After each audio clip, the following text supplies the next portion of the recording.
My name is Aurora, and I am 29 years old. For the past 2 years, my home has been a dusty, windswept research camp in the Atacama Desert. As a geologist, I chose a life of rock formations and seismic data over family dinners and holiday gatherings. I was out of contact for weeks at a time, a fact my family used to their full advantage. I discovered their betrayal not through a letter or a phone call, but through a Wi-Fi connection at a small cafe in a Chilean town. My brother Julian's wedding photos were all over social media. He and his new wife Beatrice were on a beach in Bali, the picture of bliss. The caption, written by my mother, read, "So happy we could make our son's dream wedding come true, a family gift to a wonderful couple." That family gift, I would soon learn, was the sale of my inheritance, the small plot of land my grandmother Margaret had left exclusively to me. They sold my past to fund his future. They had no idea I was on my way home, and they certainly had no idea that their betrayal was the catalyst that had just made me a multimillionaire. If you're watching this right now, drop a comment letting me know where you're viewing from. Before I tell you about the homecoming they never expected, hit like and subscribe to hear more true stories about family betrayals and the sweet taste of justice. My childhood was a masterclass in emotional accounting, and the books were always cooked in my brother's favor. Julian was the golden boy, the charismatic, charming son destined for greatness. I was the quiet, studious daughter, the responsible one who never caused any trouble and therefore required less investment. When Julian wanted a new car for his 16th birthday, my parents took out a loan for a brand new convertible. When I turned 16, I was given a bus pass and a lecture on the importance of saving for my own vehicle. When he decided college wasn't for him, they funded a series of disastrous startups, a food truck that never passed a health inspection, a clothing line of t-shirts with ironic sayings that no one bought. When I earned a full scholarship for my geology degree, they expressed relief. "That's wonderful, honey," my mother had said. "Now we won't have to worry." The only person who seemed to see me was my grandmother Margaret. She was a practical woman with dirt under her fingernails from a lifetime of gardening. She saw my quiet determination not as a lack of need, but as a sign of strength. We'd spend hours in her garden, and she would tell me stories about the land that had been in her family for generations. "This land has good bones, Aurora," she'd say, crumpling a piece of dark soil in her hand. "People think it's just a pretty view, but there's value under the surface. You just have to know how to look." When she passed away, she left the 5-acre plot of land overlooking the coast to me. It was my only real inheritance. My parents were named as caretakers on the deed until I turned 30, a detail I barely registered at the time. To me, the land wasn't an asset. It was a sanctuary, a tangible piece of the only person who had ever truly seen my worth. My work as a geologist took me to some of the most remote corners of the world. 2 years ago, I accepted a long-term contract with a multinational mining corporation for a survey project in Chile. The communication was sporadic, at best. Weeks of silence punctuated by a brief, crackly satellite phone call or a trip to a town with internet. It was during one of these trips that I saw the wedding photos. I stared at the images of the extravagant ceremony, the designer dress, the hundreds of white orchids, the banquet beachside. It was a wedding that easily cost over $100,000, money I knew my parents didn't have. Then I saw the hashtags, "Best parents ever," "Family gift." A cold dread washed over me. I spent 2 days trying to get a clear line home. When I finally reached my father, his voice was breezy and dismissive. "Oh, that? We had to sell the land, Aurora. It was for the family." That land was mine, Dad. Grandma left it to me. It was just sitting there, collecting weeds. Your brother needed a good start in life. A wedding like that, it's an important networking opportunity. We made a smart investment in his future. You were unreachable, and we had to make a decision. He made it sound so reasonable, so logical. But I knew what it was. It was the culmination of a lifetime of being treated as secondary. My inheritance cashed in to fund my brother's fantasy. I didn't yell. I didn't cry. A strange, cold calm settled over me. I understand, I said, and ended the call. That conversation was the breaking point. The quiet, accommodating daughter was gone, burned away by the cold fury of betrayal. For years, I had accepted their narrative. Julian needed more, so I had to need less. Now I saw it for what it was, an excuse for their blatant favoritism. The grief for my grandmother, which had softened over time, returned with a vengeance, now mingled with rage that they had sold the one thing that connected me to her. I was at my lowest point, sitting in that dusty Chilean cafe, when my project supervisor, a grizzled, wealthy mining magnate named Mr. Sterling, sat down across from me. He was a man of few words, but sharp eyes. "You look like you've lost a battle," he observed, sipping his black coffee. "I lost a war I didn't even know I was fighting." I told him the whole story. He listened without interruption, his expression unreadable. When he finished, he was silent for a long moment. "In my business, we have a saying," he finally said. "The best revenge is to strike your own gold. You're one of the best young geologists I've ever seen, Aurora. You have an instinct for seeing what others miss." He then laid out an offer that seemed insane. He was funding a new, high-risk exploration venture in a previously untapped region of the Andes, searching for lithium deposits. The initial surveys were promising, but inconclusive. He wanted me to lead the ground team. It would be grueling, dangerous work, but, he added, he would give me a 2% stake in the venture itself. If it failed, I would have wasted a year of my life. But if we hit a significant deposit, 2% would be worth millions. "Your family sees land as something to be sold," he said, his eyes glinting. "I'm offering you the chance to see it as something to be discovered." It was a lifeline, a chance to channel my rage into my work, to build something of my own from the very earth they thought was worthless. I took the offer without a moment's hesitation. For the next 18 months, I disappeared. I worked with a focus that bordered on obsession.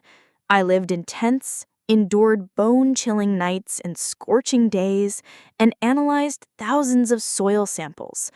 My team and I mapped the region with a precision that left no stone unturned. And then we found it. A massive, high-grade lithium deposit, one of the largest discovered in the last decade. The news of our discovery sent shockwaves through the industry. Mr. Sterling's company was bought out by a major global corporation in a deal worth hundreds of millions of dollars. My 2% stake, the one I had accepted in a dusty cafe when I had nothing left to lose, was suddenly worth $12 million. I spent the next 6 months in boardrooms and lawyers' offices learning about investments, trusts, and portfolio management. Mr. Sterling took me under his wing, mentoring me, teaching me the language of wealth and power. I transformed. The quiet geologist who wore hiking boots and faded flannels was replaced by a woman who understood asset allocation and wore bespoke suits. During this time, I kept a distant watch on my family. I learned through an old high school friend that Julian's latest business venture, funded by the sale of my land, had crashed and burned within a year. They were in debt more so than before. My father had taken on a stressful new sales job to try and keep them afloat. They had no idea about my change in fortune. As far as they knew, I was still somewhere in South America, counting rocks. My plan began to form, not as a hot-headed revenge scheme, but as a cold, calculated business acquisition. My father's new employer was a mid-sized, publicly traded manufacturing company. I started buying up their stock, quietly, through a holding company I'd created. I learned their weaknesses, their strengths, and I waited for the right moment to make my move. The day I became the majority shareholder, no one at the company, least of all my father, knew the name of the new owner. All they knew was that a mysterious, wealthy investor had taken control. My return home wasn't announced with a phone call or a text. It began with an invitation, sent from my new personal assistant. It was an invitation for a family dinner at Orsay, the most exclusive and expensive restaurant in the city. The invitation noted that all expenses would be covered. I knew they wouldn't be able to resist. The allure of a free, high-status meal would be too strong. I arrived first, choosing a secluded table in a private alcove. I had changed. My hair, once tied back in a practical ponytail, was now styled in a sleek, professional cut. The suit I wore was tailored, the fabric whispering of quiet expense. When they walked in, they didn't recognize me for a moment. They saw a confident woman, and they were looking for their quiet, unassuming daughter. "Aurora?" my mother said, her voice filled with disbelief. My father stared, his eyes taking in my appearance, the expensive setting, the air of authority I now carried. Julian and Beatrice looked equally stunned.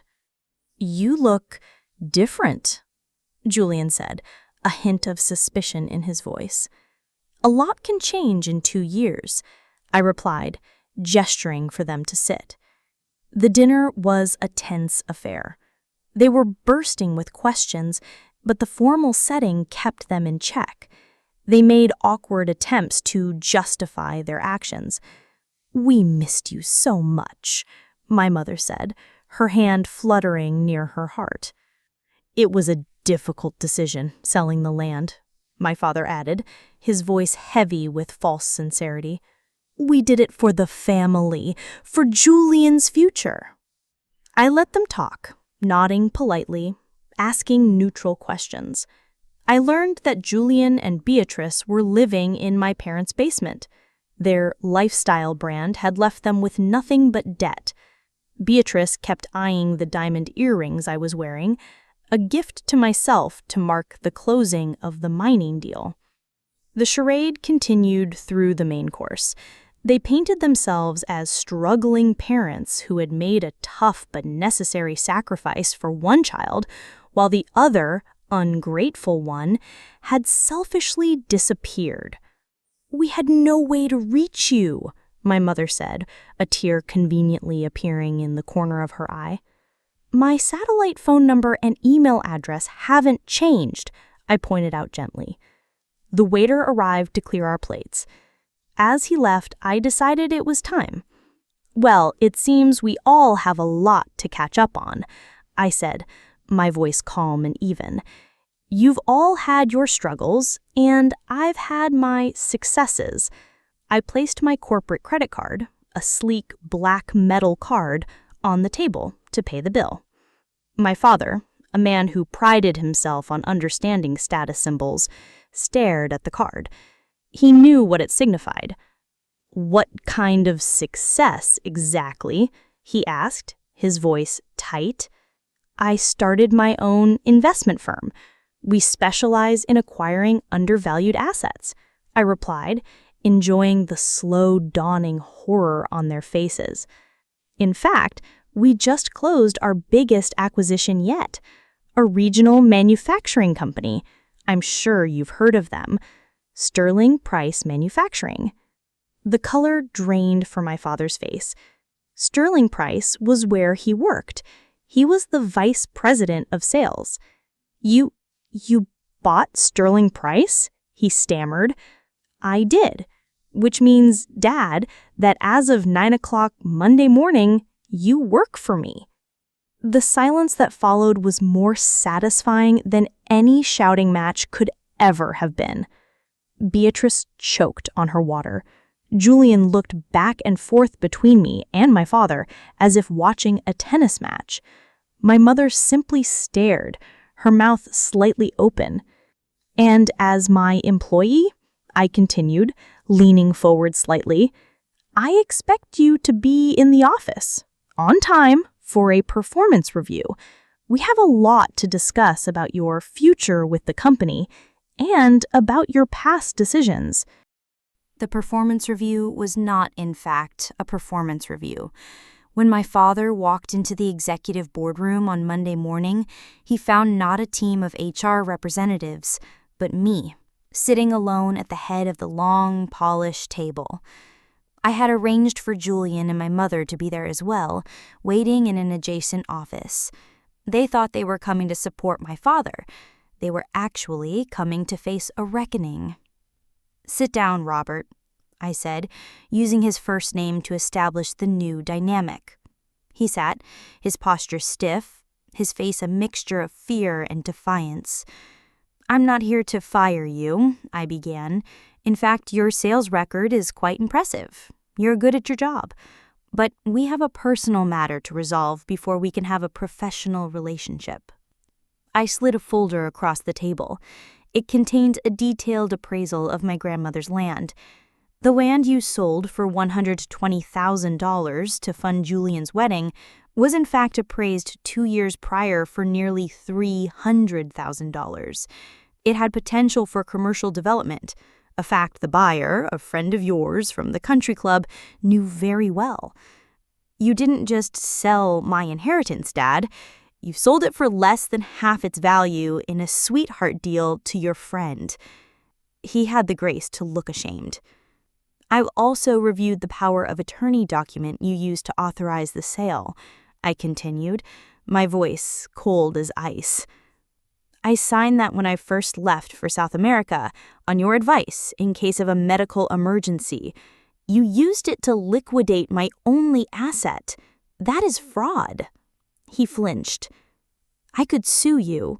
I could press criminal charges. I could ruin you." I let the words hang in the air. "But I'm not going to do that. Instead, I'm going to offer you a deal, a severance package, if you will." I brought my mother and Julian into the room. They looked nervous, sensing the shift in power. "Here is my offer," I said, looking at each of them in turn. "I will give you $300,000, the full real value of the land you stole from me." My mother's eyes widened with relief. Julian let out a small, triumphant sigh. "But this gift comes with conditions," I continued, and their faces fell. "Condition 1. This is the last dollar you will ever receive from me. No more loans, no more bailouts, no more investments in failed businesses. Our financial relationship is over. Condition 2. Julian, you will get a job. A real full-time job with the W-2 form. You will hold it for at least 1 year. You will no longer live in your parents' basement. You will learn to stand on your own 2 feet. Condition 3. You will all, as a family, attend therapy to address the patterns of favoritism and enabling that led us to this point. And finally, the most important condition. You will sign a legally binding document drafted by my lawyers, acknowledging what you did and forfeiting any and all claims to my estate or any of my assets. You will admit on paper that you sold my inheritance without my consent." They stared at me, stunned. "This is blackmail," Julian exploded. "No," I corrected him. "This is accountability. You can refuse, of course, in which case my father is fired, effective immediately, with cause. I will file a civil suit for the fraudulent sale of my property, and I will walk away and never look back. The choice is yours. You have 24 hours to decide." The 24 hours that followed were a storm of frantic phone calls and emotional manipulations. My mother called, weeping, accusing me of tearing the family apart. Julian texted, calling me a monster. My father remained silent, a clear sign that he was weighing the catastrophic financial implications of defiance. I did not answer any of them. My decision was made. My terms were clear. The power, for the first time in my life, was entirely in my hands. They accepted the deal, of course. The alternative was complete ruin. The signing took place in my lawyer's office. They looked small and defeated as they signed the documents, their signatures officially ending my role as the family's forgotten safety net. The year that followed was one of tentative, difficult change. True to his word, Julian got a job as a sales associate at a high-end electronics store. He hated it, but for the first time, he was earning his own paycheck, and a slow, grudging maturity began to take root. His materialistic wife, Beatrice, left him within 6 months, unable to handle a husband who could no longer fund her lavish lifestyle. My father, humbled and under my professional authority, became a surprisingly dedicated employee. He knew I was watching, and he worked hard to prove his value. Our relationship shifted from familial to professional, and in that new, structured space, a strange, tentative respect began to grow. The family therapy sessions were brutal, filled with angry accusations and tearful confessions, but they were a start. And me? I used my newfound wealth to do the one thing my heart had been aching for since I saw those wedding photos. I found the man who had bought my grandmother's land. He was a developer, and he had already drawn up plans for a luxury condo complex. I made him an offer he couldn't refuse, double what he had paid. I bought my land back. I walked the 5 acres the day the deed was officially mine again. The weeds were high, but the bones of the land, as my grandmother had said, were good. The view of the coast was just as beautiful as I remembered. This was my real inheritance, not the money, but this piece of the earth, this connection to the one person who had always believed in me. I established the Margaret Foundation, a nonprofit that provides grants to young women pursuing careers in the STEM fields, particularly geology. I wanted to give other quiet, determined girls the support my family had never given me. My relationship with my parents and brother is still a work in progress. It is not warm, not yet, but it is more honest than it has ever been. They are learning slowly that respect is earned, not owed, and that love cannot be measured in dollars, but in accountability and action. They sold my inheritance, thinking it was just a plot of dirt. They had no idea they were planting the seeds of my empire. Have you ever had to fundamentally change the dynamic in your family to protect yourself? What did it take for them to finally see your worth?